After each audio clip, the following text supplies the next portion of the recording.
Guys, like, comment, subscribe, share the video, especially if you like college football as much as I do.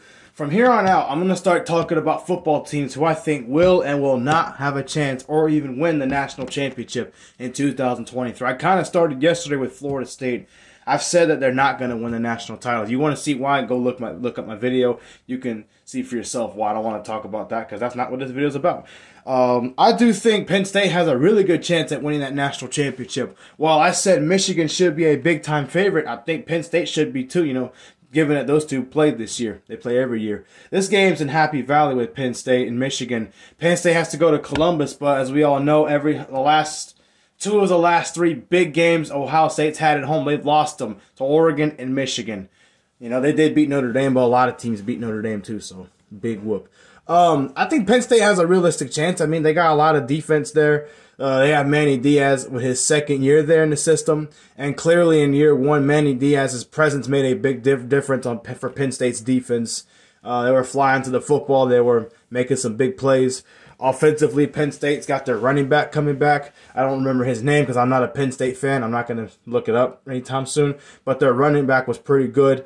They're going to have a different quarterback instead of Clifford there. So I think that's going to be an upgrade, whoever plays quarterback for Penn State. As long as it's a guy that can throw, they'll be okay. They'll be a pretty balanced offense. Penn State's a physical team, so that's not a problem being the line of scrimmage, unlike Michigan's little brother over there up in Columbus. Notice how I said down there, not up there. Down under.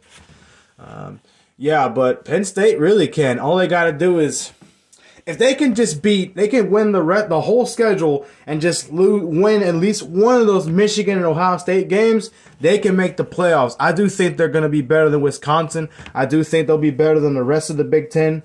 They shouldn't have a problem with anybody that they play this year outside of Michigan and Ohio State. The hardest game for them to win this year will probably be Michigan because I know it's at home, but Michigan has been the Big 12, the Big 10 champion for the last 2 years. Ohio State will be a hard game, but they can play with Ohio State. They've already proven that with C.J. Stroud there. They gave them a hard time and Ohio State's going to, I think, kind of regress offensively. I know they got the receivers, but you have to replace C.J. Stroud. That's very hard to do. You also have to depend on Ohio State's defense to play lights out better 4 quarters. You can't play 2.5, 3 quarters and then give up 2 or 3 touchdowns in the fourth quarter of your Ohio State's defense. The last 2 games that they've had, they did that with Michigan and Georgia.